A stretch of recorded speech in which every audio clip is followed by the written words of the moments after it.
What if the party's nominee, if it were a Tim Pawlenty or Mitt Romney or Chris Christie, came to you and said, for the betterment of your party and your country, will you serve as my running mate? Wouldn't that be a difficult thing for you to turn down?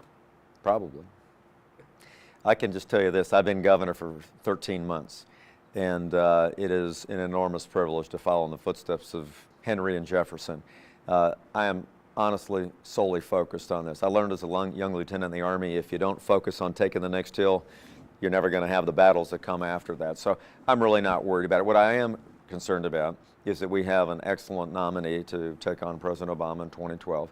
What I'm even more concerned about is this national debate about what's the proper role of government, especially the federal versus the state government. I feel as a governor very strongly about the 10th Amendment and about federalism because our founders put that together after having to shed a lot of blood, sweat, and tears about 2 centuries ago. I do really want to be part of that national dialogue about a reordering of federalism that'll save the federal government a lot of money and frankly give more latitude to the states. But I'm involved with the Republican Governors Association, some other national groups, get nice opportunities to speak about some of these issues, and I absolutely want to be a part of that. But the rest of it's just speculation.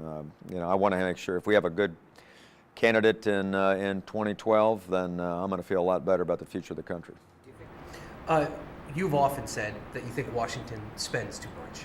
The president's released his new budget for 2012, even though 2011's budget really hasn't been resolved yet. Do you think that this budget is another example of Washington's overspending ways, or do you think the president has seen the light and he has reduced in some areas? Is it enough?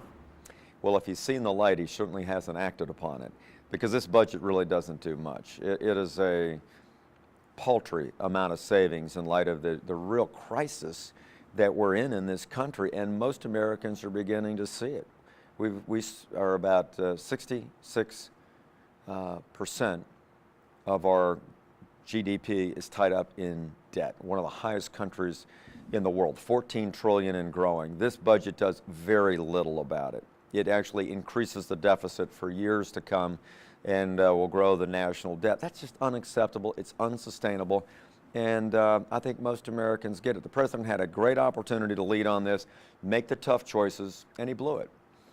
He could have, based on the recommendations of his own commission that said we have got to make these changes. They recommended trillions in cuts, and he did maybe 90